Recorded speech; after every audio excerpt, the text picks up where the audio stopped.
y va a haber una disminución de la presión de perfusión tisular. Además de ese daño endotelial, también va a existir un trastorno de la coagulación ampliamente conocido que ha intentado ser intervenido. Se va a favorecer la formación de microtrombos a nivel periférico y esa formación de microtrombos a nivel periférico va a favorecer la formación de la hipoxemia tisular. La formación de microtrombos a nivel periférico es fundamental en el desencadenamiento del daño multiorgánico y del daño de órgano al final. Y por último va a haber un flujo microvascular alterado. Digamos que estas tres alteraciones, el daño endotelial, el trastorno de la coagulación y el flujo microvascular alterado, va a conllevar a todas estas secuencias de eventos fisiopatológicos como la hipovolemia, la hipotensión arterial y la hipoperfusión. Y son esa hipovolemia, hipotensión arterial e hipoperfusión tisular lo que nosotros vamos a intervenir. ¿Con qué vamos a intervenir esos elementos fisiopatológicos? Con 4 elementos fundamentalmente, con líquidos, con vasopresores, con inotrópicos y con transfusión. Y aquí va uno de los mensajes de la charla. A pesar de 30 años de investigación, sobre todo en los temas fisiopatológicos del choque séptico, todavía nosotros contamos con líquidos, vasopresores, inotrópicos y transfusión. Desde hace mucho tiempo es lo que se viene utilizando. La pregunta en ese sentido es cómo se deben administrar esos líquidos, cómo se deben administrar esos medicamentos vasoactivos en la fase inicial del tratamiento y cómo nosotros vamos a monitorizar el tema. Y nosotros la charla la vamos a llevar de la mano con lo que va a proponer esta guía, que es la campaña de supervivencia de la sepsis. La última versión de la guía fue publicada en el 2013, esta es la tercera versión de la guía, y allí nos dicen cómo debemos nosotros de hacer la reanimación inicial. Y sobre esta propuesta que nosotros vamos a hacer algunos cuestionamientos, que es lo principal de la charla. Dice acá que nosotros debemos hacer una reanimación protocolizada y cuantitativa, y que además las metas que se vayan a hacer en este protocolo deben de cumplirse en las primeras 6 horas. Pero además propone cuáles son las metas. Las metas ya son conocidas por todos. Una presión venosa central de entre 8 y 12 milímetros de mercurio debe lograrse. Debe lograrse una presión arterial media mayor a 65 milímetros de mercurio. Debe lograrse un gasto urinario mayor a 0,5 mililitros por kilo por hora. Y adicionalmente se debe medir la saturación venosa central de oxígeno y esa saturación debe tener un valor mayor de 65% cuando es medida por un catéter venoso central. Cuando se mide por catéter de arteria pulmonar, que ya no se usa mucho en el cuidado intensivo, tiene que ser mayor de 70 la meta. Adicionalmente, la campaña de supervivencia propone que en los pacientes que se le miden el lactato y que inicialmente se encuentran elevados, la reanimación debe también tener como objetivo normalizar el lactato. Esta propuesta se encuentra más o menos igual desde el 2004, ha habido poco cambio, lo del lactato es como lo último, y desde el 2004 se propone esto posterior a la publicación de este estudio. Este es uno de los estudios más importantes publicados en cuidados intensivos, es el estudio de Rivers, publicado en 2001, donde evalúa una terapia que se llama la terapia dirigida por objetivos tempranos. Rivers, para proponer para realizar esta propuesta, parte del hecho de que debe haber un reconocimiento temprano y de pronto esto es uno de los puntos fundamentales de lo que ha cambiado el manejo de la sepsis en los últimos 15 años. La sepsis hay que reconocerla temprano y hay que tratarla temprano. Esa reanimación debe ser temprana y debe tener unos objetivos que se deben de cumplir en las primeras 6 horas. Y además, otro punto importante de River fue que empezó esa reanimación en el servicio de urgencias. Normalmente en la década de los 90 principalmente, la mayoría de las investigaciones en UCI se hacían utilizando catéter venoso central y se hacían en cuidados intensivos porque el catéter de arteria pulmonar y en cuidados intensivos porque esos catéteres de Swan-Ganz había que colocarlo en cuidados intensivos. River pensaba que existía evidentemente unas horas de oro desde el punto de vista fisiopatológico y que si uno intervenía en esas horas de oro, entonces el paciente iba a tener una mejoría clínica. Y esa intervención debía ser agresiva.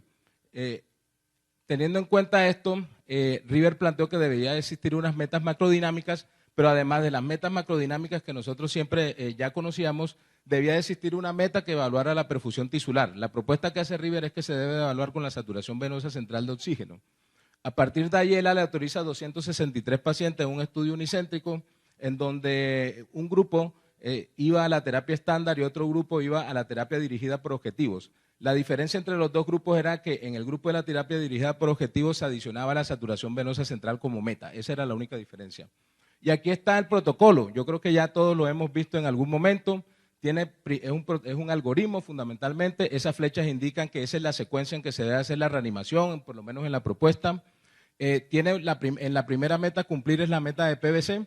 Aquí River dice que hay que administrar cristaloides y que la meta tiene que ser entre 8 y 12, y una vez se cumple esa meta, entonces uno pasa a evaluar la presión arterial media, que debe tener una meta entre 65 y 90, y él dice que esto se debe lograr con medicación vasoactiva. Obviamente, si el paciente está hipotenso, es con vasopresores. Una vez conseguida la meta de presión arterial media, nosotros vamos al tercer punto, que es evaluar la meta de la saturación venosa central de oxígeno. La meta propuesta por River es mayor de 70%, medida por catéter venoso central, y para lograr esta meta uno tiene como dos elementos: la transfusión sanguínea, que se encuentra aquí, y los otros son la utilización de agentes inotrópicos. Con esta propuesta River demostró esto. El punto final primario en el estudio de River era la mortalidad intrahospitalaria. Esa mortalidad intrahospitalaria se disminuyó de un 46%, como ven aquí, a un 30.5%. Eso fue una disminución importante, con una reducción del riesgo absoluto de más del 15%, y eso pues dio un impacto en la forma de cómo se iban a seguir tratando esos pacientes de aquí en adelante. La conclusión de este estudio fue que la terapia dirigida por metas tempranas ofrecía un beneficio significativo con respecto a los resultados en el paciente con sepsis severa y choque séptico.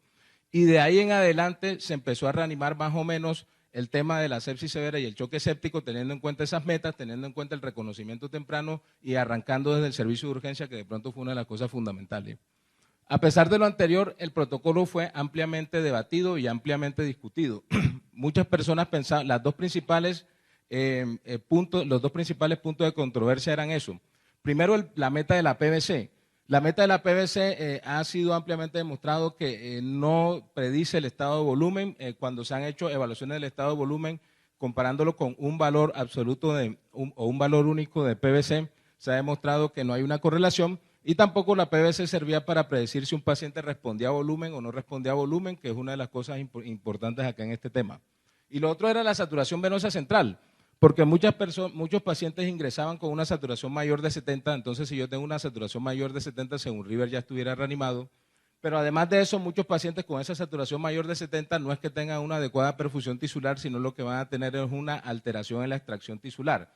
Luego, un paciente con 80, 85, que son pacientes con hiperoxia, pues no estarían bien, sino que al contrario estarían mal.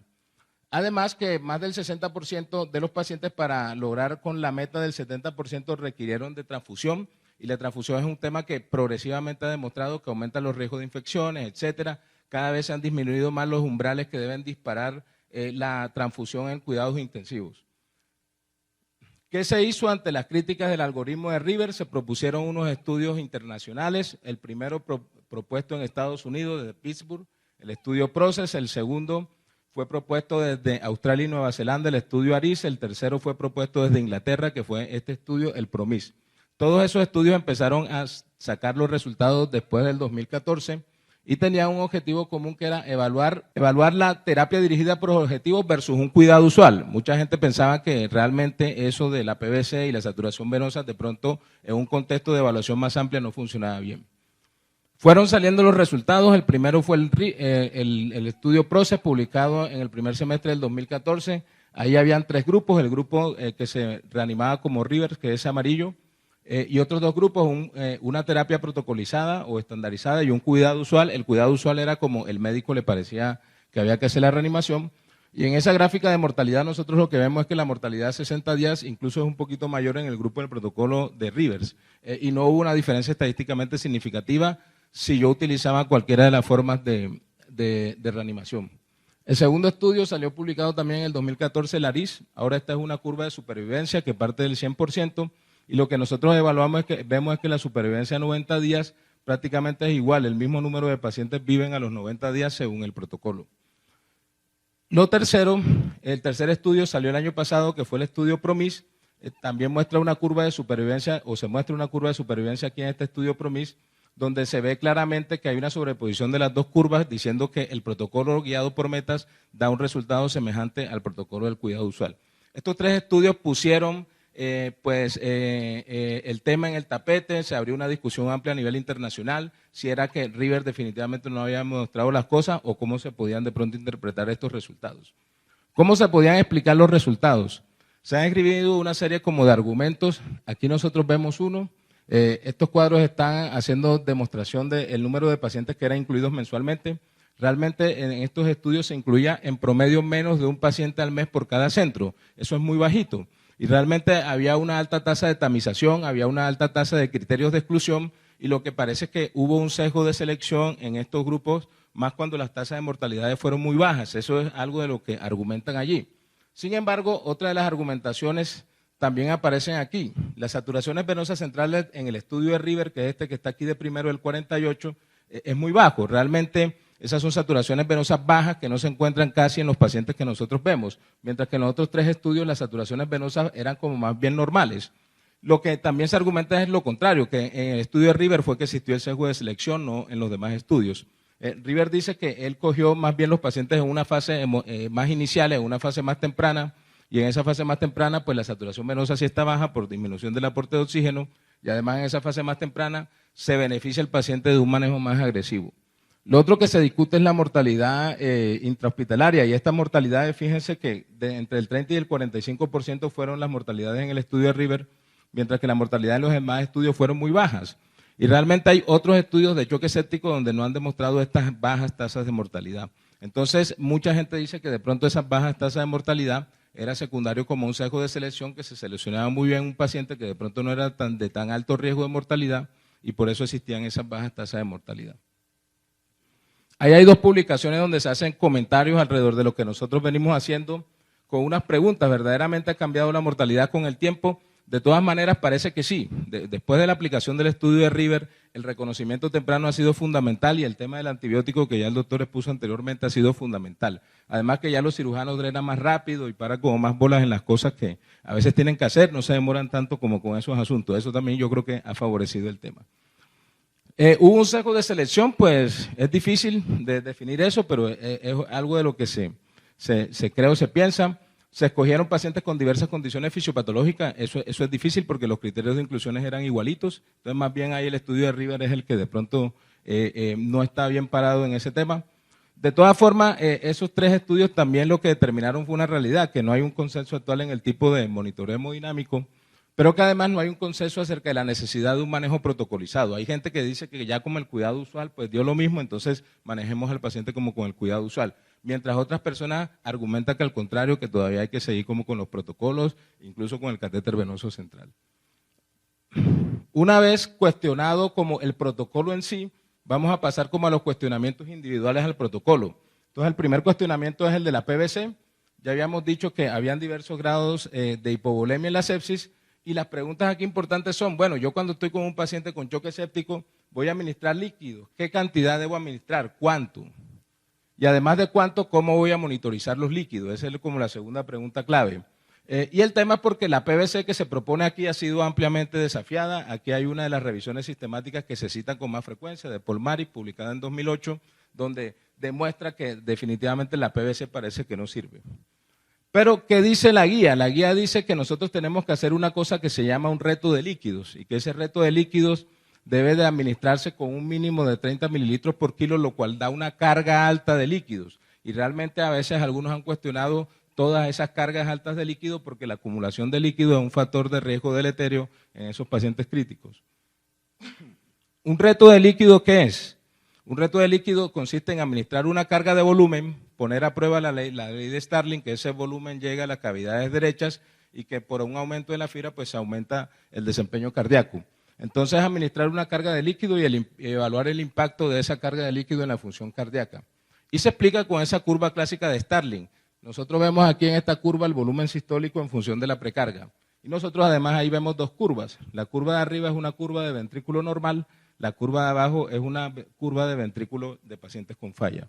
Y nosotros vemos que aquí hay un delta de presión. Este delta de presión lo que está haciendo, queriendo demostrar es un aumento de la precarga. Cuando se aumenta la precarga, se aumentan las presiones de llenado. Si yo aumento las presiones de llenado, la respuesta es el aumento de este volumen sistólico cuando estoy en esta parte ascendente de la curva de Starling, o sea, en el brazo ascendente de la curva de Starling. Pero si ya yo estoy en la meseta, como aquí en esta curva de abajo, el mismo cambio en la presión no va a producir el mismo cambio en el aumento del volumen, produce poco.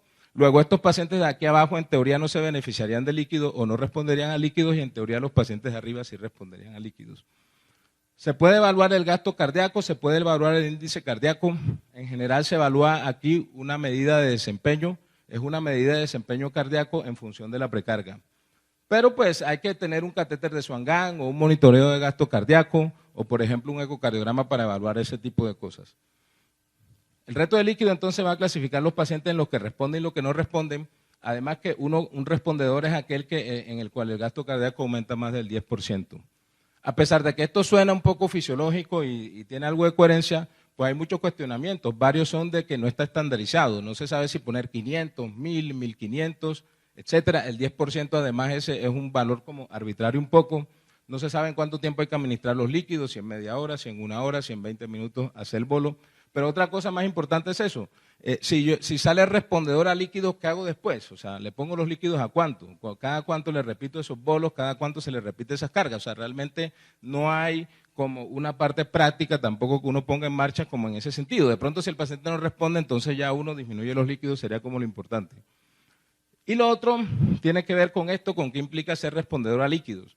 Las metas, en este sentido, lo que nosotros administramos a los pacientes es para mejorar la perfusión tisular. Nosotros no administramos líquidos para aumentar solamente el gasto cardíaco, teniendo en cuenta que el gasto cardíaco es un resultado desde el punto de vista fisiológico, es una variable que depende de cosas.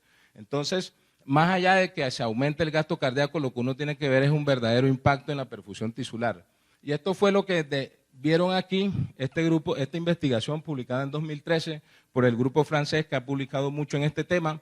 En esa investigación ellos evaluaron los que respondían a líquidos, pero dentro de los que respondían a líquidos, cuáles tenían un impacto a nivel del consumo de oxígeno a nivel periférico. Y nosotros vemos que aquí, en este estudio que hubo 51 pacientes, 25 respondieron a líquidos, pero fíjense que todos los que responden a líquidos, hay unos que sí responden con mejoría del consumo de oxígeno, pero otros no. De tal forma que el hecho de que yo responda a líquidos no quiere necesariamente decir de que yo vaya a tener una mejoría a nivel periférico. Igual, en el grupo que no respondieron a volumen, hubo algunos grupos algunos pacientes que de pronto sí mejoraron el estado de perfusión tisular. Esta respuesta puede ser evaluada también con la medición del lactato o con la medición de esta tasa de la diferencia venoarterial de CO2 sobre el contenido arteriovenoso de oxígeno. El segundo punto es la presión arterial media.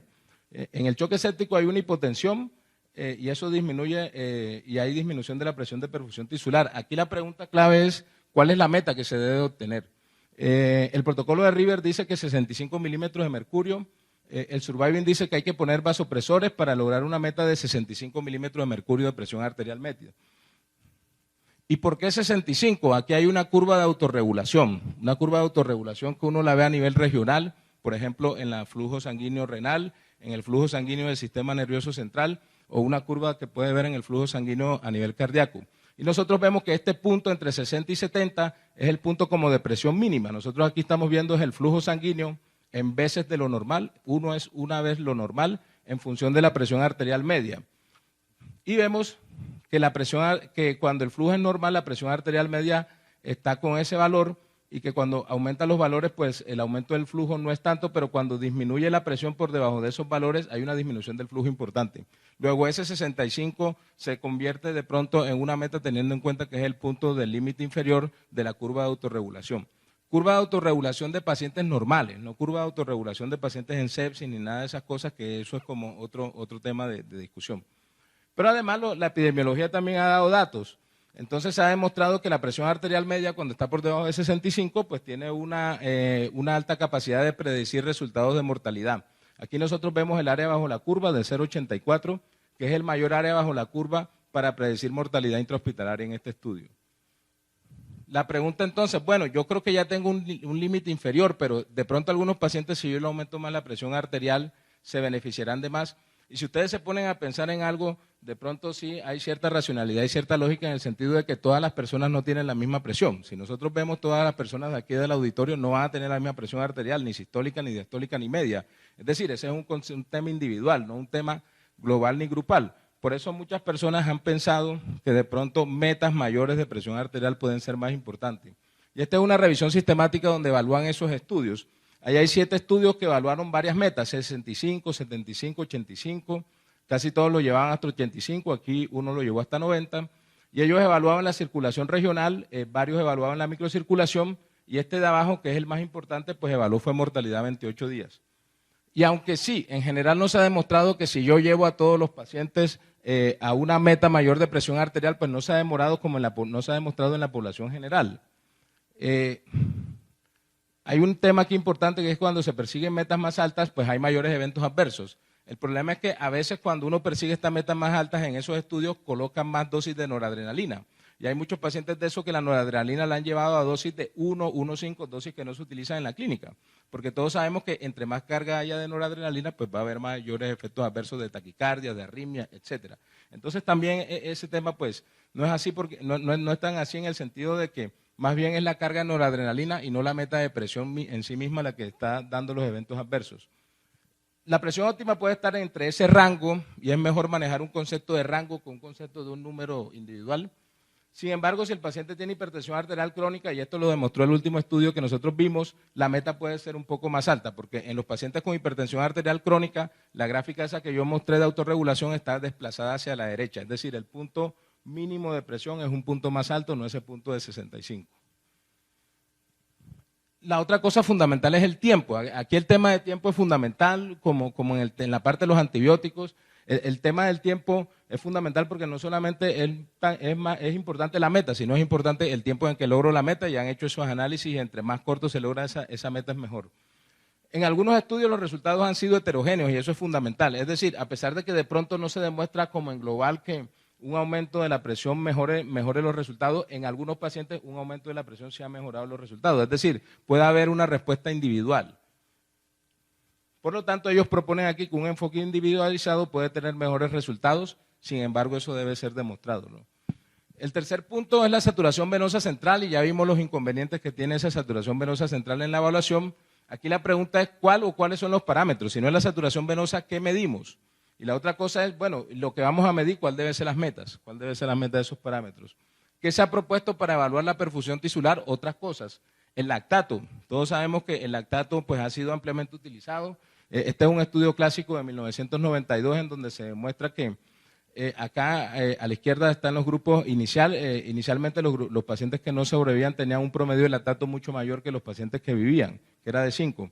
Sin embargo, más importante es al final de la fase inicial de la reanimación. El grupo que sobrevivió logró una disminución del lactato, es decir, logró depurar el lactato, mientras que el grupo de no sobrevivientes se mantuvo con el lactato alto. Y eso es importante porque no solamente es el valor único del lactato, sino es la disminución de la proporción o la depuración que pueda tener ese lactato, lo que puede ser importante. Y eso fue precisamente la hipótesis que se evaluó en este estudio de Jones, publicado en 2010 en JAMA, donde él pensaba que esa depuración del lactato podía tener ventajas sobre la saturación venosa central de oxígeno como meta de reanimación. En un estudio de no inferioridad demostraron que en el grupo del Clarence la mortalidad era menor incluso, pero como el estudio era de no inferioridad, pues lo que se demostraba era que era equivalente como la reanimación con las dos cosas. A pesar de que el lactato y el Clarence también pues, puede ser importante, tiene limitaciones evidentes. Sobre todo por este segundo punto, la cinética del lactato.